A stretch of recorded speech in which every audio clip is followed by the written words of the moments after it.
Hello, everyone, and welcome to this episode of Pod Save Chocolate. My name is Clay Gordon. I'm your host, and I am your moderator. I'm the leader of what it is that's going on here today on this episode of Pod Save Chocolate. Today, we're going to be talking about judging chocolate, and specifically, I'm going to be sharing some judgy thoughts about what it is that I'm judging for the 2025 Craft Chocolate Challenge Season 4.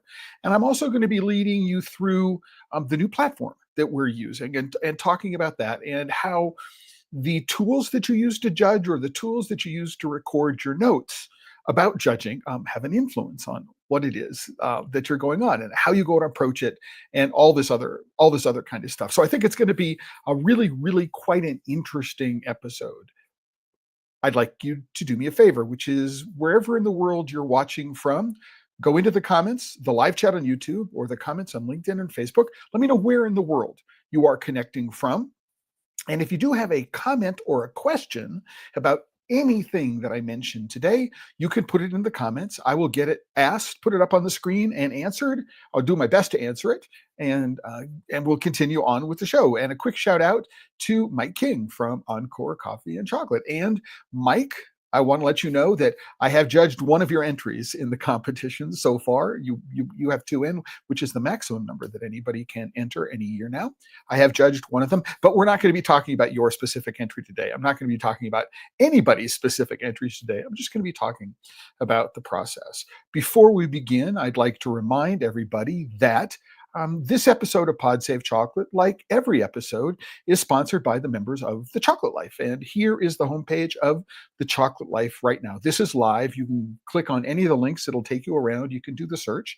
And I just want to point out today is Friday, March 14th. That's 3/14, which means that today is Pi Day. So happy Pi Day to all of you mathematically inclined people out there in the world. And even if you're not mathematically inclined, today is Pi Day, at least to the first 2 significant digits to the right of the decimal place. A quick shout out to Mark and Yuri from Blue Spruce at Kittredge, Colorado. And I will say the same thing to you, Mark. I have judged one of your entries so far this year. I'm not going to tell you which one, and I'm not going to be talking about it specifically. Now, for every episode of Pod Save Chocolate, I create a post. And the post for today's entry is this one here. Right? And judging chocolate, this is Pod Save Chocolate episode 107. Now, the reason why I do this is so that you don't have to follow along with very closely to understand what the URLs that I'm linking to, because sometimes, for example, on a news episode, I might have 20 links to talk about 20 different news stories, and I don't want you to follow them along. So you can go to this episode, you can find the links to watch it after the fact on YouTube, LinkedIn, and Facebook. It's archived in all those places, but you can also find a description of what it is that I'm trying to do, right? And then the links that are going on.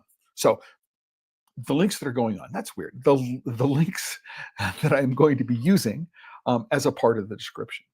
So for those of you who are not familiar, and I know that both Mark and Mike are, what we're going to be doing is we're talking about the Craft Chocolate Challenge. And this is the page. It's linked to directly to the entries for the 2025 Craft Chocolate Challenge Season 4. And this is my 3rd year as a judge, and it's my 2nd year as head judge. Yeah. And so I've been involved in putting together the judging rubric, even though I don't have contact with the other judges. All my contact is through Dustin Cornett, who is the founder of the competition. So one of the things that you'll find that's unusual about the 2025 Craft Chocolate Challenge is that all of the entries are listed here. So we see that they're in the dark chocolate category. There are 25 entries. These are not alphabetical. These are the order in which they were received. But here are the entries for this year's challenge. So you can, and with links to all of the websites, if not directly linked to the particular chocolate. So we see that there are 25 entries in the dark chocolate category, a dozen entries in milk chocolate, 8 in white chocolate, and 12 in the inclusions category. And for those of you who may not be familiar, one of the things which is unusual about this challenge is that there are only 4 categories and there are only 3 awards in each category. This makes it simultaneously easier for all of the judges and much, much harder for all of the judges at the same time. So this is dark. When we talk about dark chocolate, this is both plain and flavored dark chocolate bars with no inclusions, nothing that adds a texture. So if I were to do a partially refined sugar, I probably would put it in the inclusions category, but that's up to Dustin to decide. But these are unflavored, so plain and dark bars. We don't make any distinction about whether it's a 2-ingredient chocolate or a 3-ingredient chocolate. We don't make any distinction between whether or not the maker is in the producing country where the cocoa beans are grown, or if the maker is somewhere else in the world. We don't make any distinction if they grow their own cocoa, although we might describe them as tree to bar or farm to bar somewhere along the way. But we're not making any of those distinctions. Number one is the more of these distinctions that you have, the more entries you need in order to make judging in a particular category effective. If you only had 2 entries in a category and you want to do, offer gold and silver and bronze in each category, and you only have 2 entries, it's a real challenge to do something.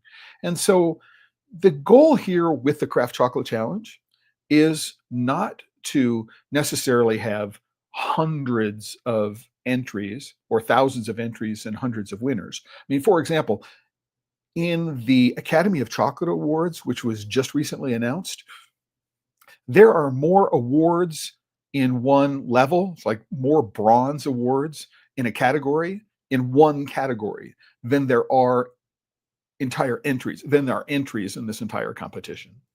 And that is one of the things that makes it easier to judge, which is not trying to judge 500 entries, 600 entries, and to do it in a way that is consistent, right? You can have all the judges taste everything. You can't, right? If you did, it would take months to judge in order to do a good job.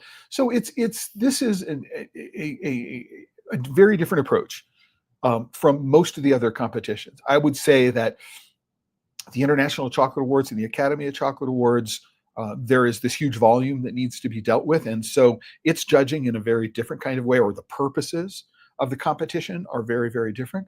And I think that the Northwest Chocolate Festival is somewhere in between what it is the Craft Chocolate Festival or the Chocolate Alliance Festival. The Chocolate Alliance Awards at the Northwest Chocolate Festival is somewhere in between what the Academy of Chocolate and the International Chocolate Awards are doing compared to what the Craft Chocolate Challenge is doing. This year at the Academy of Chocolate, there was a couverture category, which I think is interesting. But in order to enter this competition, you must transform cocoa beans into finished chocolate. So that's the baseline of it. So technically, you must be a bean to bar maker. So work from beans and finish bars. And there is no couverture category. So we have a dark chocolate plain and flavored category. We have a milk chocolate plain and flavored category, a white chocolate plain and flavored category, and an inclusions category. And inclusions is either dark chocolate, milk chocolate, or white chocolate. There's no distinction among the 3 within the judging, right? But there has to be some ingredient that provides a texture. So that's what the inclusion is. And it could be something as simple as only partially refined sugar, but it could be, I see one here with dark chocolate, figs and cheese, which is something I'm going to be doing very, very shortly. Cardamom nibs and pink peppercorns. So this is really, really fun for me. I like the inclusions category. I like the white chocolate category. These are my favorite categories to judge. Anybody who knows will know that about me. There's a meta category that's not mentioned here, and that meta category is innovation. So each of the 9 judges this year, I think there are 9 judges, is being asked to produce to be able to recommend 3 entries that they think are innovative, and we as judges get to decide what innovative means. Right? So, and it may be that a bar which is judged to be innovative, right, might not win an award in one of the other categories. So we think it's a really interesting idea. It may not have been judged highly enough on the taste score in order to be able to get one of the awards. There are only 3 awards per category. So there are 12 awards in the 4 main categories, and then the 3 innovation awards. That's it for everything. So that's one of the reasons why I like it. We're not getting to prize inflation. We're not getting to category inflation. We're focusing on some very, very specific things that we're looking to achieve with this competition. And Dustin set this competition up from the very beginning to really be for people who may not be ready yet to participate in a major international award. So you're a startup chocolate maker, you want to get some feedback from the judges. It'll be feedback on the chocolate itself, feedback on packaging, feedback on the mold you're using, the technical quality of the presentation of the chocolate itself. And you don't have to pay for it. I mean, there is no entry fee here. So all of the expenses associated with this are covered by sponsors. As a matter of fact, the Innovation Award is being sponsored by Cocoa Supply, which is being sponsored by Cocoa Supply. Chocolat Cafe is Dustin's business in Rushville, Indiana, Cocoa Town, and there's a new sponsor this year, Beanstalker, which we will talk about. But this is one of the reasons why I like judging this competition. Number one, there's less pressure to judge hundreds of things. Right? We're not making very, very fine distinctions. So in the International Chocolate Awards, one thing they're doing, they've done, I know they did it last year, I don't remember if they did it the year before, is they publish the actual score. And if you go and look and you start doing some analysis on the scores, you might find that the difference between a gold medal and a silver medal is 1/100th of a point. And that's an artifact of the math. There's no way anybody can has a palette to distinguish within 1 part in 100. That it doesn't work that way. But you might find the cutoff is at 9.25 for a gold award, and the top placing silver award, I'm making these numbers up, might be a 9.24. And so it just didn't qualify. Right. And yeah, this is a real challenge. So we have a scale of 1 to 5. That's what we judge on. And this is really about providing feedback. So I spend a lot more time reviewing each individual bar. If I set myself 10 bars in a day to review, it can take 3 to 4 hours or more to get through those bars. And I have to say that right now, one of the challenges, I got the stomach bug that's going around over the weekend. And so it got in the way of my judging on Monday, and I'm not able, my stamina, the number of things I can judge before I'm saying, oh my gosh, I got to end for the day, is a little slower than normal, a little lower than normal. And so it's taking me a little bit longer to get through this. And fortunately, I have the luxury as a judge of not requiring a schedule to be kept, which is an amazing luxury. If I get to a certain point and just say I have to tap out for today, I can tap out for the day, because judging past that point is a real challenge. And I've seen this happen. So I was asked to be a judge for one of the categories at an international competition. And I was there because this was an area of expertise, beverages, that I have, because I helped introduce an alcoholic beverage, which was distilled from fresh cacao fruit juice. So it was a category that I knew quite a bit about and had some expertise in. But I got there, and it turned out that one of the judges was just there. I believe that their ability to judge was compromised because they had what I would have thought is either a very, very bad bout of the flu or just really under the weather having to do with jet lag and travel. But in any event, I didn't see how this judge could be a competent judge because I thought their taste was compromised. And so it's great for me as a judge not to feel like no matter what, I need to get these number of things judged today because there's a deadline and I have this responsibility to get this stuff done.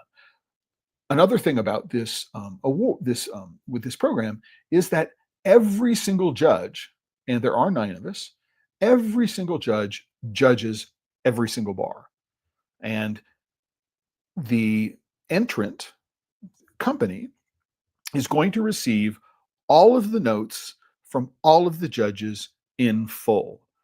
And so it's relatively easy to go on a scale of 1 to 5. Is this a 1 or is this a 5 or somewhere else in between for taste?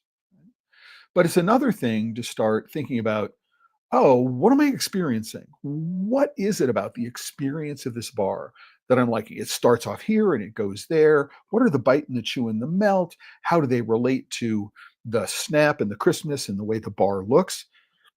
Excuse me, that's what we as the judges are primarily being asked to do, is to provide feedback to the entrants. And one of the other things that's really cool about this is there are 2 other things that are really cool about this competition that makes our lives easier, is that no company can enter more than 2 bars, and you can't enter more than 1 bar in a category. And so you look at other competitions and the winners, and what you'll do is you'll find that one company might have 4 bars in one category, and they might have won 1 gold, 1 silver, and 2 bronzes in the same category, which is sort of like, I think, ballot box stuffing. You are more likely to win an award the more things you enter. And this selectivity, no more than 2, and you can only enter 1 in each category, puts all of the entrants on a more even footing, which I think is really, really important.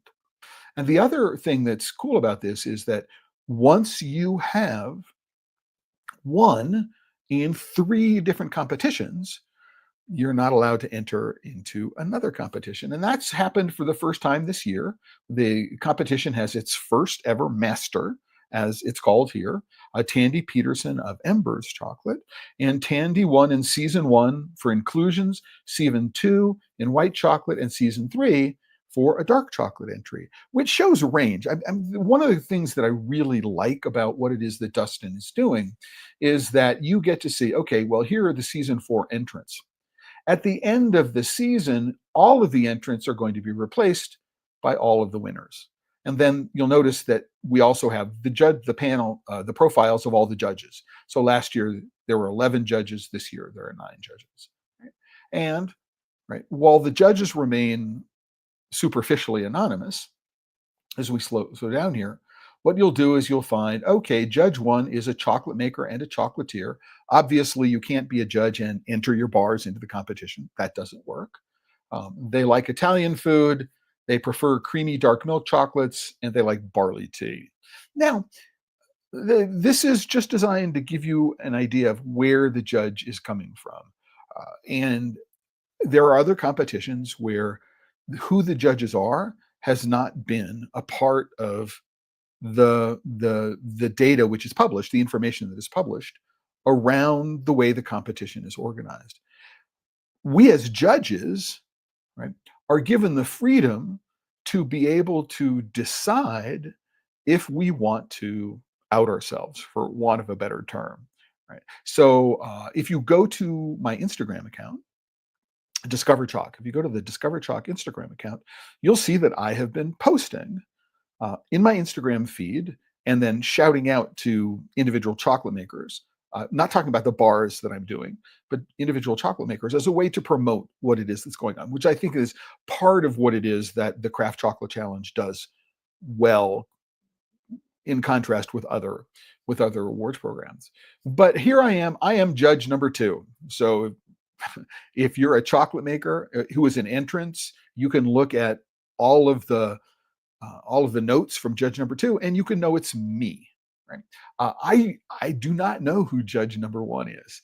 I do not know who judge number 3 is, except that judge number 3, you see this little asterisk here? That means they are a certified chocolate judge. Now, that's probably the International Institute for Cocoa and Chocolate Tasting, I'm guessing. That's where the certification is. They identify themselves as a chocolate reviewer, right? I'm sort of interested how they make a living doing that, because I've never been able to figure that out. But they've traveled around the world. They usually dark chocolate, but they're all in on any well-made chocolate. They like yerba mate or flavored sparkling water. So this, if I were an entrant, what I would do is I would take a look at this, and I would go and see if I could find any theme that's running through an individual judge's comments on my work. And by the way, and to see if there might be a reason why there are differences. Right? So this is, I believe all the judges are in the United States, but the background is very diverse, culinarily speaking. And so you're going to get a broader range of opinions than if everybody on the judging panel were a certified tasting judge and everybody was judging according to that certification method, right? That tasting method used in the certification. Right?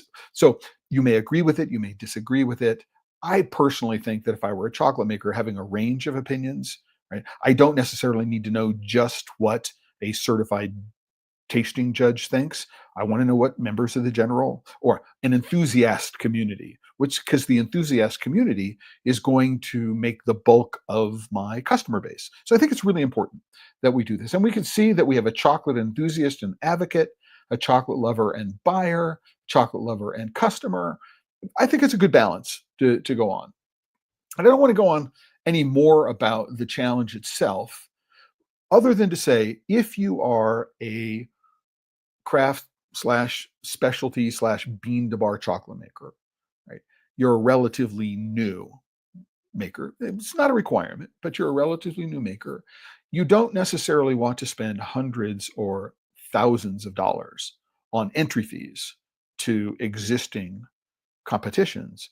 And you're primarily interested in getting feedback from judges, right? And an award that means something when you get done. And one of the reasons why the award means something is that not many of them are handed out. I think that's a value. We're not handing out 8 awards in each category, right, across 30 categories, right? There are just these 3 categories, 3 awards per category. It's a good way to learn more. It's a good way to get a handle on what it is that you're doing in a relatively inexpensive and very, very friendly format. As I say, if you want to enter the specialty, the Chocolate Alliance Awards, I think this year you're required to pay extra if you want feedback, which makes no sense to me. I personally think that feedback is a requirement and something that judges should be doing for every entry. But if you have 1,000 entries, it's really difficult to get feedback on every entry if the judging if the period allotted for judging is very narrow. So let's think about that. Uh, the other thing which I think is interesting about this year's, oh, and by the way, Dustin, if you're watching this, I don't know why you're not putting Craft Chocolate Challenge as the image. So you need to go play with the metadata in the page headers to make sure you're delivering the right data. I'm not certain why we're grabbing this Beanstalker logo from further down on the page. And I don't understand, Steph, if you're watching, why there's no metadata for a Beanstalker logo on your page. So think about that. But one of the things that Dustin came to me about before is he said, I've got this colleague down in Australia. Her name is Steph. I don't know Steph's last name, unfortunately. And Steph has created this website called Beanstalker. And it's either Beanstalker as I'm going and stalking around beans, or it's Beans Talker, right? Which is we're talking about beans. And Beanstalker is a platform for anyone to be able to rate and review chocolate bars. Right? And it's also a place for businesses to go promote themselves. So I'm currently logged in. I'm going to try to be very, very careful not to show you too much. But here's a craft chocolate business, right? And so I can be looking for makers around the world. And I want to say that one of the things about the collaboration between Beanstalker and the Craft Chocolate Challenge this year is that every single entrant into the Craft Chocolate Challenge this year is going to have all of their entries listed on this website. Now, because I'm a judge, you're going to see things that were sent to us just for evaluation and are not actually a part of the competition. So you're getting a little preview, a little bit behind the scenes. But for example, Honduras Chocolate Company is one of the Craft Chocolate Challenge 2025 entrants, as is Yohoa and all these other companies. Right. So this is just a freebie. This is just a free added extra bit of promotion for your business. That if you are a chocolate maker who is an entrant into this year's challenge, the Craft Chocolate Challenge has entered you on to this. And you can go, and if you haven't already, you can go claim your business profile and you can edit it. And so there are a couple of things. So I can search by the business name. I can search by the country where the business is located. I'm located in France. And what I'd like to know is I'd like to know how many of the companies listed in the database ship to France. Yeah, it's a great idea. Or work in France. And I believe this is scope to craft chocolate businesses. Right? So this is very, very, very cool. The other thing is I have a list of all the bars that are entries, and this is by bar. So I can go look, and I could look and I say, I'm looking for any origin which comes from Venezuela. And I don't care about who the maker is, and I don't care about who specifically where the bar is produced. All I want to know is that the beans come from Venezuela. And I can go and look at all the entries that are in here. Very, very cool. Right? So that's and now again, for every entrant in the Craft Chocolate Challenge, all of your bars are going to be here. Now, it's important to know that the judging which is being done for the Craft Chocolate Challenge, most of it is going to be kept private, right? Just used by the judges and the organizers. Right? But there's an overlap between the publicly available information, which is on every review, and the bars which have been entered into the challenge. And so one of the things which is new to me about this year's challenge is that I've got to review things in ways that I haven't had to before. Right? So it took a little while. It took almost 2 full days to sort of get into a rhythm to figure out what's the best way to go and fill out the form, right? That I had in my mind from the 3 previous competitions, or the 2 previous competitions. This is my 3rd, right? And map it onto this new format. I want to go back really, really quickly and say, for you, if you are not an official judge, what you can do is you can become an unofficial judge.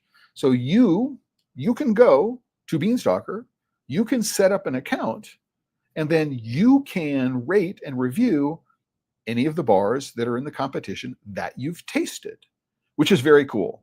There are a couple of reasons why you might want to do that.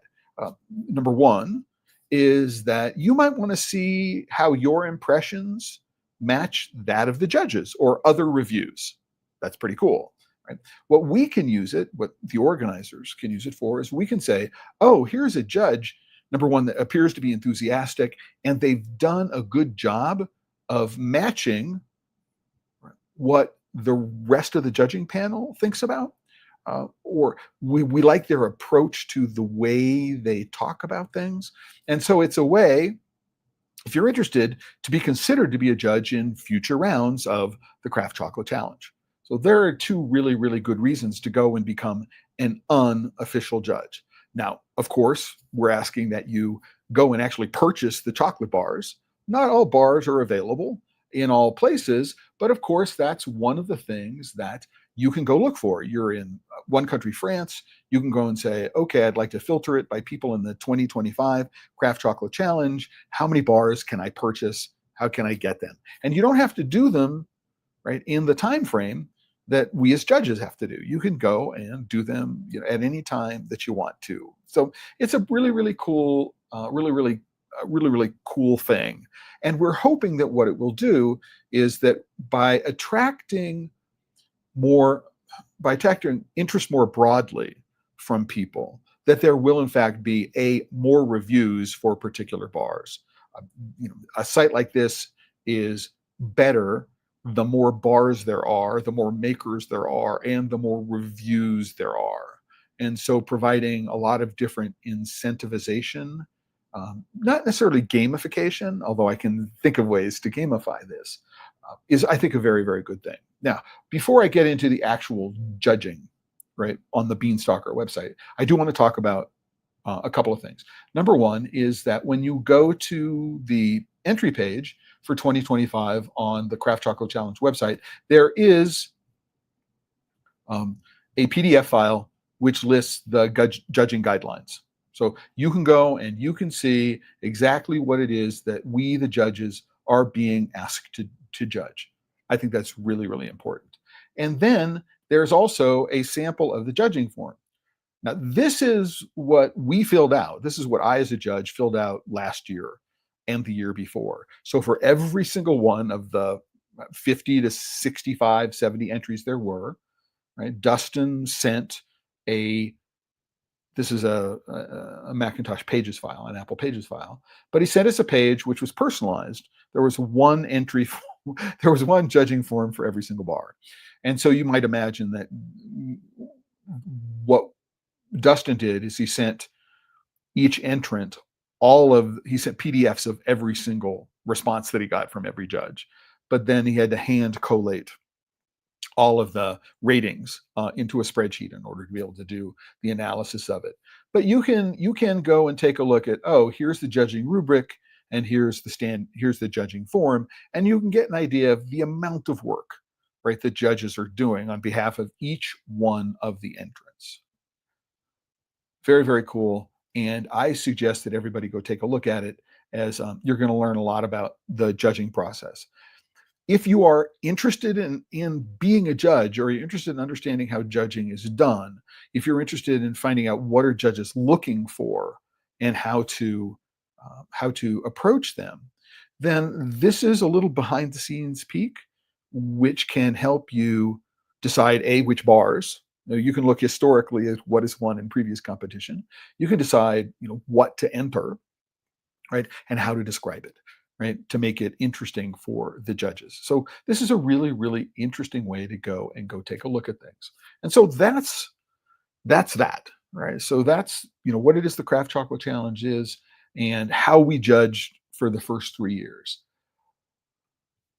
Beanstalker is very, very different in terms of the judging. So what I'm going to do is I'm going to go select a bar that is not a part of the competition. No, I'll select a competition bar, something that I haven't looked at yet. And you know what? I'm just going to go and I'm just going to, Mike, you were the first person to connect today, so I'm going to go look at the bars from Encore. Right, there are 2 bars, and I'm going to go look at the vanilla latte bar. So a couple of things. Number one, let me show you what this looks like. So imagine you have an account, right, but you're not reviewed anything. What you're doing is you can say, oh man, I'm interested in knowing about this bar. So tell me more about the bar. And so I can click on the name of the bar, right? And you can go, and the formatting of this page is a little weird because of the zoom and all that kind of stuff that I've got. So we find this masala chai milk coconut bar, and we have a description of it. It's still loading. I'm not entirely sure why it's so slow, but there's an about, there's an ingredients list. So you, as a member of the public, can find out just the general information about the bar, right? So here we go. It's finally loaded. So you can learn about the maker. You can learn about the flavors that are inside of it, and these flavors have been ones that have been pulled from the reviews of the bar. So one judge, these are Craft Chocolate Challenge entries, has said, "Oh, this is milky," right? Um, Three reviewers have said, "Oh, I get ginger out of this." Three said, "I get cardamom out of this."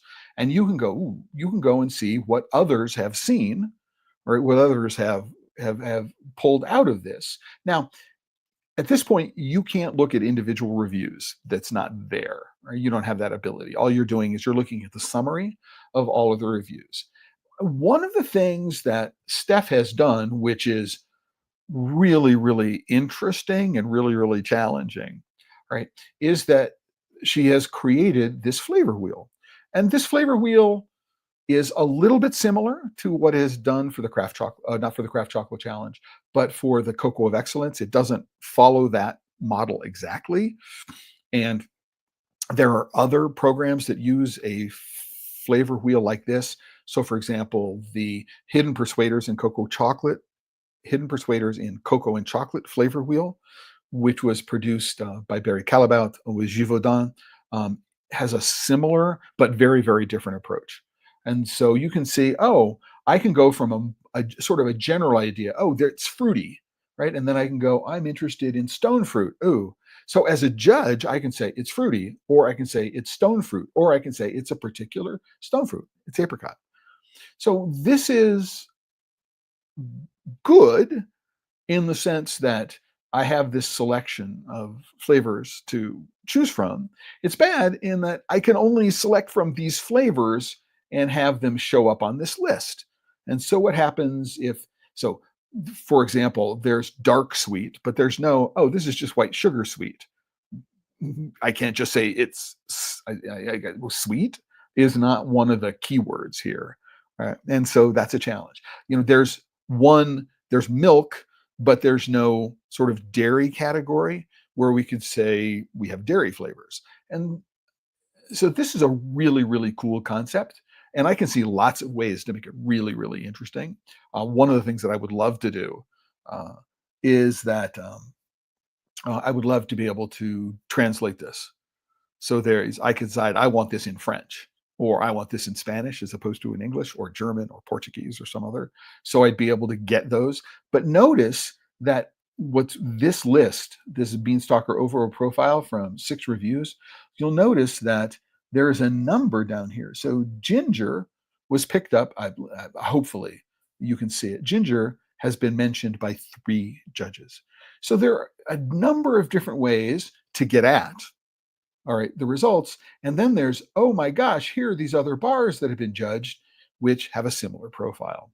And so there's a recommendation feature. If you thought this bar was interesting, here are other bars which are interesting, which is gonna be great for chocolate makers. So I just wanted to go through, and this is what you can learn just by looking at this particular bar profile. Very, very cool. So if I go back, as a judge, what I really want there to be is this, see this review now. What I'd really want to see is I want to see that review now in um, on the page. But that's something Steph and I are talking about, because the website wasn't really designed for somebody doing 10 reviews a day, maybe 5 at a time. It's really designed for somebody doing one and then coming back a couple of days later and doing another. And so we're getting through. So so if I'm going to say review now, I haven't reviewed this bar, so I'm not going to show you my notes, right? But um, we always have this indicator of what the bar is, right? So it's up here in the corner. But the chocolate wheel is interactive, so I can select a flavor and the flavor shows up here in the flavor notes. Very, very cool. This verdict here is something that, this overall verdict here is something that is used by Beanstalker. This is publicly available, right? So we can say on a scale of 0 to 3, 0 is didn't like it, 3 is loved it, I can give it a rating. And that rating is made public, right? And So, right. So this is one of the things that you, as a public reviewer, would be allowed, not be allowed, but would be encouraged to put together. Right. Then this is interesting. It says, what did this bar remind you of? So there is this, oh my gosh, was there something in particular that stood out to you, some experience that maybe some other person who is looking for a chocolate bar is is would resonate with. And so I think this I saw this and I said, this is going to be really challenging because not every bar, as a judge, not every bar is there's going to have something which it reminds me of in a way that I want to share, if that makes sense, right? But it's like, oh, this really reminds me of some childhood favorite or some specific memory that I have. It's a great idea, right? So I think it's, although it can be really challenging, it is a great idea. Now, I just want to also say that um, clicking on this next button will save and move to the next page. And so I need to remind myself that I really don't want to save anything. Um, I'm going to have to review this bar today so that any notes that I make will actually reflect in the reviews that are going on. Right. So the next two pages, right, I'm showing you behind the scenes. The next two pages are pages that only the judges in the Craft Chocolate Challenge get to see. And if you look at the judging rubric and the PDF of the judging form for last year, you'll understand how this page is put together. No, it's okay. So I give this an overall tasting score of 1 to 5, and or no score at all. So it turned out there was a bar that arrived to me which was completely bloomed and untempered. Right? And so I didn't give it a tasting score. Right. Now, Dustin's going to need to figure out what that means. So he's going to have to go and figure it out in terms of figure out what that means and how he's going to accommodate that score. That's probably enough to take somebody out of the running from being considered. Just one of the 9 judges is probably enough. But now what I can do is I can go and write about any additional flavors that I saw, because this is not interactive on this page. I can't enter flavors into here from here, right? So I get to talk about any individual. So if I put milk, for example, on the previous page, and now I can say, oh, this is a dairy. It reminds me of yogurt. It reminds me of a particular kind of cheese. I'm just speaking about the dairy flavors. And then I can say, do I like it or not? Right. So I can get very, very granular in terms of the flavors that are described. Right. The next thing is having to do with the mold score. So the chocolate bar mold appearance, easiness to eat. This has always been an area of overlap from the previous couple of years. Right. So here's where I talk about, I might get a bar and the bar is broken. So I'll say the bar is broken.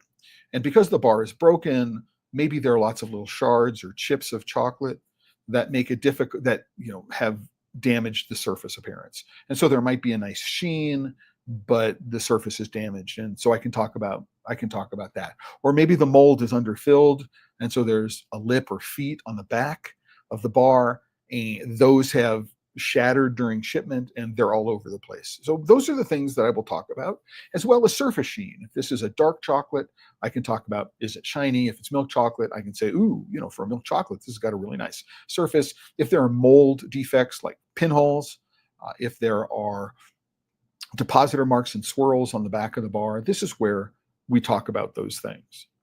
And then easiness to eat for me is the bite and the chew and the melt, where all I'm doing is talking about the physical sensation of the bite, chew, and melt. And I'm not talking about anything having to do with flavor. And then what I do is I go on a scale of A to F, A being great and F being not so great, not at all great. I give it a chocolate mold score. It's important to know that this chocolate mold score is not being used as a criterion to get to the final score. This is just the judges making notes for themselves that are passed on to the entrants. It turns out that the overall tasting score here is what is used to determine who ranks first, who gets the gold, who gets the silver, who gets the bronze in an individual category. The chocolate mold score is only about the chocolate mold score and the chocolate packaging score. Similar kind of thing. So you might go in to say, I'm not going to show you anything because I don't want to provide any favorites or any idea of what it is that I'm doing. And I'm using this particular bar just because I'm going to do it today, right? And I've already done one of Mike's, and Mike is listening. So I thought, hey, Mike, I will just show you the way this works on one of your bars. And Mike is saying, excited to see the feedback in this new format. Yeah, Mike, I'm excited to see it too, but this thing is so different from the paper thing, from filling out a word processing document and either in Microsoft Word or in Apple Pages, which is the two formats we're working on last year. This, as you might imagine, took a little while to figure out how to work because I'm now jumping back between multiple pages on a web form, and it's saving it each time, and so it's not necessarily the speediest response time. And also, if you forget to save, if for some reason you accidentally leave this page without clicking the next or previous button, everything you've written is lost and you need to go back to do it again. This happened on my second bar, and I realized that's something that needs to get fixed in the future. But packaging, is the packaging attractive? Is it informative? Is it inviting? Is it effective? And I'm sitting here and going, oh, what is the color? What is the design? How would it look on a planogram if there were 4 or 5 of these bars next to each other from the same manufacturer? Would it look nice? What is the size? What is the paper like? What is the box like? How do the paper and the box contribute to a sense of premium quality? How much, there are some bits of packaging here that are definitely prototypes. This is, I've got a handwritten label on it that says, here's for the competition. And so you need to point that out. And so every single entry, and there are 58 of them, gets this kind of scrutiny. And 3, 5, 6 more minutes on just this part, where I'm looking at, all of these individual elements and thinking about, the typeface used on this part of the back panel, right, is too light and it doesn't fit against the background. So think about another font, think about a heavier weight. I mean, I went to art school. We had a graphic design program. I'm getting things down to that level of detail. And I'm saying to some of the entrants, listen, this is the 3rd time I've seen your stuff. It's competent, but maybe you need to think about a better way to package your bars. So it's interesting. And I will always point out, like, if you're a craft chocolate maker, one of the things that craft chocolate makers can do is they can talk about the origin of the cocoa beans. So you might not want to talk about the farmer that you source your beans from, but at least one entrance mentions the farmer, the specific farmer whose beans are used in that bar. Very cool. Right. But you might say the country at least, and if you can, a producing region within the country. So if I was in Peru, maybe I'd say this comes from Piura, and maybe I would say is Gran Blanco. Give me an idea where the beans are. So this is something that a craft chocolate maker can do that a big industrial chocolate maker can't do. And so being able to talk about that stuff on the front of the bar to give buyers more information that are going to go, ooh, I want to know more about this without having to turn the bar over. Then you also want to talk about is everything that needs to be on the front of the bar in order this to be legal for sale at retail. Like, you got to have the weight on the front of the bar. So that's just, if you want to sell it to someone else who's going to sell it, you have to have that on the front of the bar. So we get down to that granular level of detail about the bars. And then the overall impression. Again, would it look nice on a planogram? Does it stand out from other bars? Right? All that kind of stuff. This is what we get into. And, just saying, what's that? I mean, sometimes there's random text and you go, I have no idea why that's on the bar. This next one is also very, very interesting. Would you buy this for family and friends? And this is a way to talk about your overall tasting score. So for example, I might give this bar. I haven't tasted it, Mike, so this is not the score I'm giving this, right? I might give this an overall tasting score of 5, and so I'm looking at this vanilla latte bar, and I might say down here, listen, I have friends and family members who really, really like, you know, coffee drinks with a lot of milk in them, and I think that this hey, they are both gold winners. Mike, not up to me. It's not up to me. It's up to the average of 9 judges. And we'll talk about it after the fact when these things go out. But yeah, they could be both gold winners. I don't know. I haven't tasted it yet. Um, anyway, getting back to this. Would I buy it for family and friends? And as I say, this gives me a way to expand on the simple numerical score. If I gave it a 5, why did I give it a 5? If I gave it a 1, right, why did I give it a 1?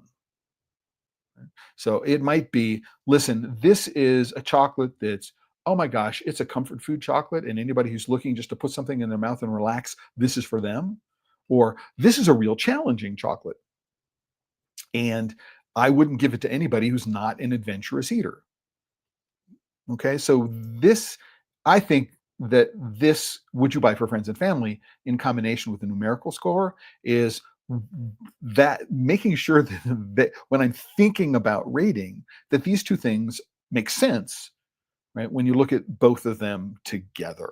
Right? And I think also it's a really, really strong, if you're an entrant, I would be looking at these two things, right, together to better understand where the rating come from, in my personal opinion, as a judge in my 3rd year, and as the head judge in my 2nd year. But finishing, so there's one more page as a part of this rating process, and I have a feeling that a lot of my bandwidth is being sucked up by the video feed, and so it's a little bit slow, even though I've got a hardwired connection into my router. So this page is also part of the Beanstalker publicly available information. So I, as a judge, need to be aware that anything I put on this page is not necessarily part of the Craft Chocolate Challenge judging, but is part of the Beanstalker judging. And so I'm going back and forth in my mind saying, oh, here's what I want to be public and here's what I don't want to be public, which is another level of cognitive, not overload, but cognitive load, right? So that I need to be aware of when I'm doing that rating. And it's one of the reasons why the first day took me a lot longer to do every single rating than it did going on. It's worth the effort. Right? If you are a seasoned judge in any other judge and you come to this, you're going to be asked to think about rating your chocolate differently from the way you rate it for any other competition. You're just going to be, and I think that's good.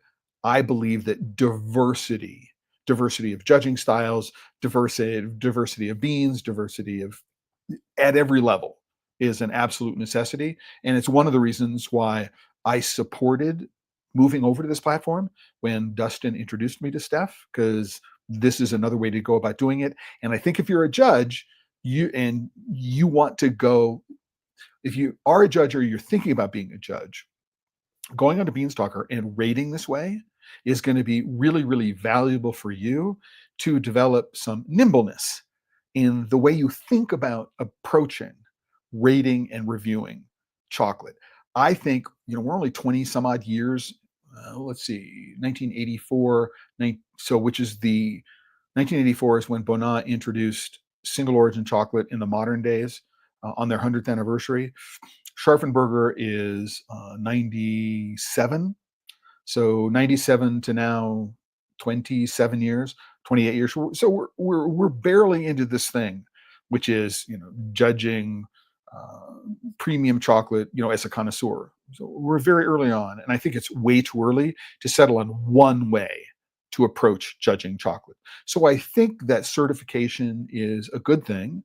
The certifications that I've seen, if everybody was rating chocolate the same way they did a WSET rating, so the Wine, Spirits, and Education Trust. I think it's just too early. There's lots to like about the way beer is judged, but I think that adopting a beer style judging or a cheese style judging approach is just way too early. And I think that this is uh, this is a really good way, if you're interested in learning how to judge, to be able to exercise your chops.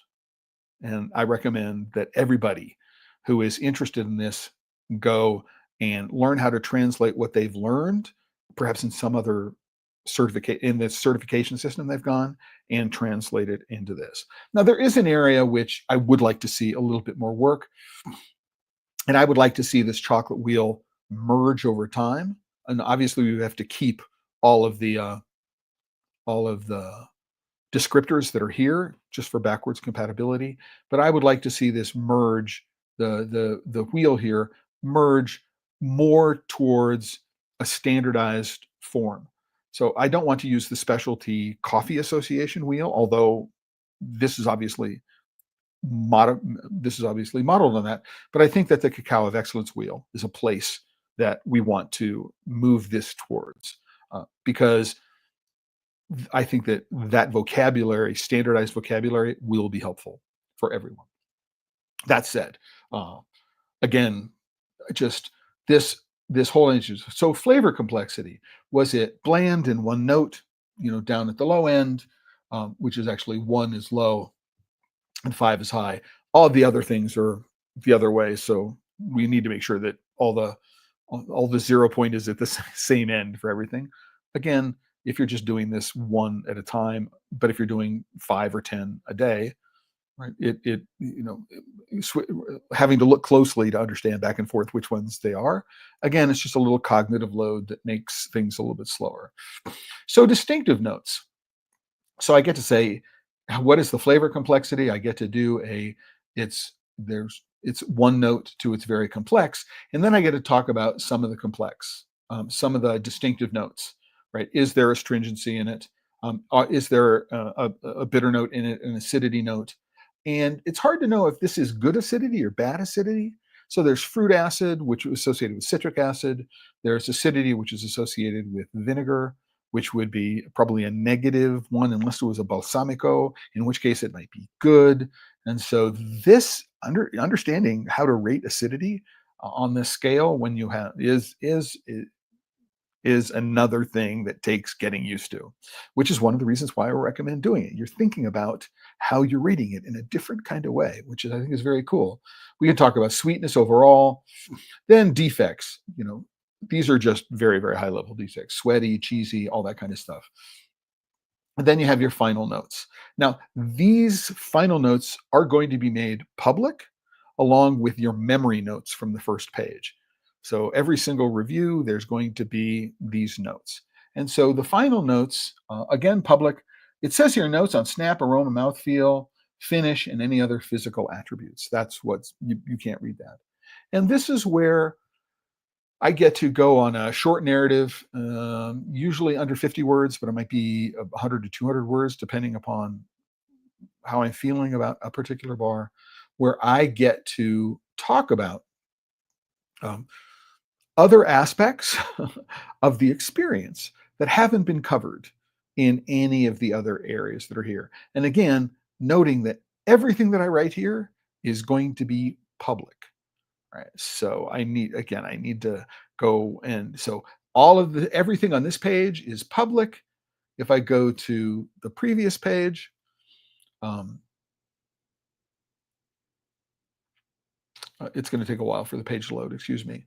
If I go to the previous page, everything on here is private, right? Between the judge and the organizer, and the judge and the entrance. Everything here is private. Again, keeping that together, keeping that in mind is something that has to be done. So again, it was one of those things. Little things like I'm right-handed, and I would have thought that next would be on the right and previous would be on the left. And because there are 3 pages, I'd like a page 1, page 2, page 3, make it easier to go from one, because if I decide to wait until the very end to add the overall score, then I have to go to the end, write all my notes, and then go back to do it. So again, these are some of the things that are slowing things down. And again, not an issue if you're doing one necessarily, uh, but this is the way. So I start off by doing this page. I do this page first. So I'm going to go and talk about, I'm going to go talk about, first I talk about the mold appearance, then I talk about the packaging, then I think about if I would buy it for anybody else. While I'm doing that, I'm letting the chocolate in the long finish come through to me, right? I'm going to do that. Then I'm going to go back to page 1, right? And I'm going to go, okay, again, what are the flavors? Oh, you know what? I just hit previous, okay? Because it's on the wrong side. So I'm going to go back to page 1, right? And I'm going to go click on the flavors that I found in it because it makes more sense for me to do it that way. But the Craft Chocolate Challenge judging was put in the middle of 2 existing pages, right? So I'm going to go and I'm going to go and identify individual flavors. I'm going to then give it this verdict score, think about figuring about the memories that I want to share. Then what I'm going to go do is I'm going to go any additional flavors. Oh, these are the flavors that I can't pick off the wheel. Maybe I'm talking about astringency. Here I'm probably also talking about the way the chocolate changes in flavor over the time. So it's a very, very complex flavor. It might start off with a bright hint of fruit acid and then go through like a quick astringency to a very, very velvety chocolate, which might be not a baked brownie or some other note, but it might have a note in there. So I've gone from page 2 to page 1, finished page 2, made any other notes that I'm thinking of because I've gone through and thought about this in terms of the page 1 judging that I'm doing, and then go to page 3. I went back to page 1 because this is in the wrong side. I want next to be on the right and previous on the left. Steph, if you're watching this, right? Don't do it. Don't make any changes during the middle of the judging for this. Wait until we all go and collect all the feedback and see what can be done, right? But it's been, number one, a lot of fun. And, it has been a challenge because changing from one judging system to another judging system has presented these changes in how I judge. It's not like I'm judging exactly the same things in a slightly different order. I'm actually judging 2 different things. I'm judging for the Beanstalker website and I'm judging for the Craft Chocolate Challenge at the same time. And I need to be aware of how these 2 things are asking me to think about rating my chocolate differently. That is, I think, for me, the most exciting. It's been an educational experience for me. And I am definitely of the opinion that, yeah, I want to taste all this chocolate because I get an opportunity to taste all this chocolate, but I'm learning something new every day. And that's really, really cool for me. And I hope it's really, really cool for you. And I hope that it is going to be to the benefit of all of the entrants of the Craft Chocolate Challenge this year. I hope it's going to be a benefit to the Craft Chocolate Challenge itself. And I also hope, very, very much that it's going to be a benefit for the Beanstalker platform. Right? And I recommend that every entrant in the 2025 Craft Chocolate Challenge go over to Beanstalker and add their bars to the database so that other people can rate them, review them. Let people know where you ship to and where you don't ship to. So where people can buy your bars. There's a wealth of information in there. And this is my background, so the sort of web UI UX relating to browsing and searching specifically is something that I did professionally during my tech career over the course of, I want to say 14, 15 years. And so working with Steph to make this a more seamless experience is something that I want to do as a part of the work that I'm doing with Dustin and the Craft Chocolate Challenge on behalf of the entrants into the Craft Chocolate Challenge. So that's all I want to say about judging, right, without actually revealing, right, which bars I've already judged and what reviews I've already made for them. That's that. But I also wanted to I gave in the post a little backstory on what I have done as a judge since 2003, right? So how I got interested in judging competitions that I have judged. There's a little backstory here about what it is that I've done. So I see that I got a typo there I need to fix. Oh, I know what this is. This is the /B is for the bookmark here. Another thing that I did this morning, so I just added this morning, is there's now a playlist over on YouTube. It's going to start playing. I'm going to hear it. You're not going to play it.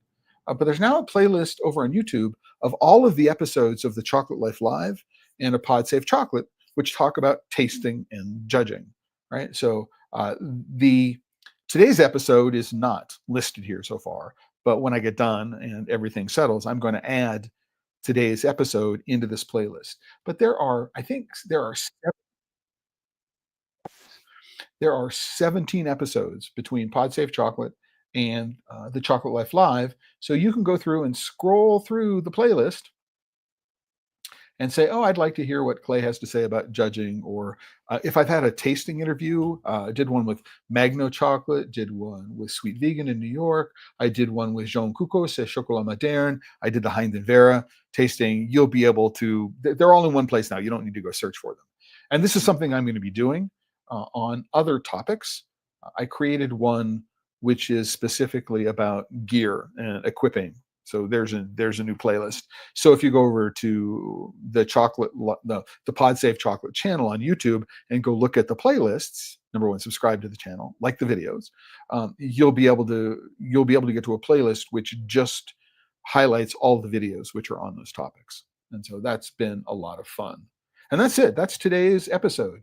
This episode of Pod Save Chocolate, like every episode of Pod Save Chocolate, is sponsored by the members of the Chocolate Life. If you are not a member, go over there. There's always a free category. If you have the resources to be able to support the work that I do, don't do Patreon. I'm not doing network advertising. I'm not doing a lot of things that people do to quote unquote monetize the work that they're doing. But your membership supports the work that I'm doing here, and I appreciate it. And it's a Friday. Today is Friday, March 14th. It is Pi Day.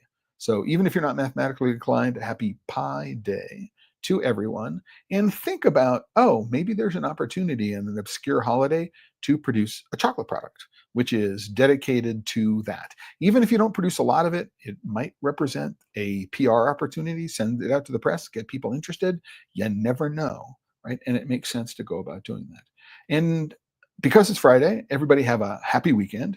This coming Sunday, the 16th at 11 a.m. Mountain Standard Time, if you are a member of the Chocolate Life today, or even if you don't join until today, even if you haven't joined until today or tomorrow, you can go to the member newsletter, which is the March member newsletter, which is here.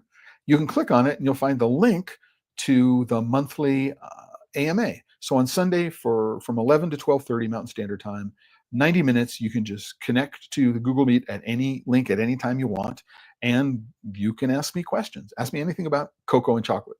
I'm not going to talk to you about my dating life, but if you do have a question about cocoa and chocolate or something, you can join the call. It's available at no extra charge as a perk of being a member, and it's always great to have people, new people, join and have these open discussions. If you're the only person in the room, we'll talk about proprietary business stuff. But if there are a bunch of people in the room, we'll talk about things which are much more generally available. And with that, I'm going to have a great weekend. I hope everyone here has a great weekend. We've got snow here today, second day in a row for which there's snow. Not a whole lot, but it feels like winter here today. And I'm going to be here this coming Tuesday for the next episode of Pod Save Chocolate. But starting on Wednesday, I'm traveling to New York for the Salon de Chocolat and for business meetings and to meet friends and family. So I will be checking in, I don't know, episodes of Pod Safe Chocolate while I'm gone, but I will be traveling. But you can go into the comments and on the bottom of the pages or on the bottom of the video streams, I will be catching up with everything I'm doing while it is that I'm away. And with that, thanks again, everybody, for being here. And remember, if you are working with chocolate, here, let's get rid of this. If you are working with chocolate and you're not having fun, you may want to reevaluate your life choices because you may be doing it wrong. Until the next time, everybody, ciao.